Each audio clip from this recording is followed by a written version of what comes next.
తెస్తున్న పరిస్థితి లేదు.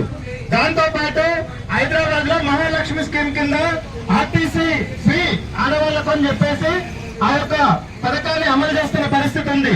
ఆ సందర్భంగా కార్మికులందరూ కూడా, ఆటో డ్రైవర్లందరూ కూడా ఈ యొక్క మహాలక్ష్మి స్కీమ్ వల్ల తమకు జరుగుతున్నటువంటి నష్టానికి ప్రభుత్వం ఆదుకోవాలంటే దానికి కూడా ప్రభుత్వం స్పందించి సంవత్సరానికి 12,000 రూపాయలు ఆటో డ్రైవర్లకు ఇస్తారని చెప్పి హామీ ఇచ్చింది.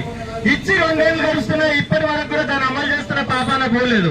అదొకటే కాదు, ఇప్పటికే పలుసార్లు, ఎందుకంటే కేంద్రంలో నరేంద్ర మోడీ అధికారంలోకి వచ్చిన తర్వాత అధికారం నడపడం అంటే ధరలు పెంచడమే అధికారం నడపడం బాగా అనుకుంటున్నారు. అంతేగాని సంఖ్యాబలం లేదు, మేము నిర్బంధిస్తే మేము తలుచుకుంటే ఏదైనా చేయగలుగుతాం అనుకుంటే మాత్రం పొరపాటు.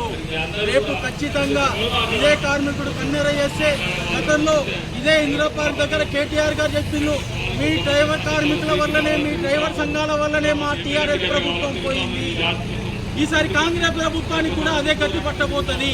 మేము అంటుంది ఒక్కటే, నాకు మీరు మేనిఫెస్టోలో పెట్టినట్టుగా డ్రైవర్ల సంక్షేమం ఏర్పాటు చేయాలి. మీరు ఇచ్చిన మాటనే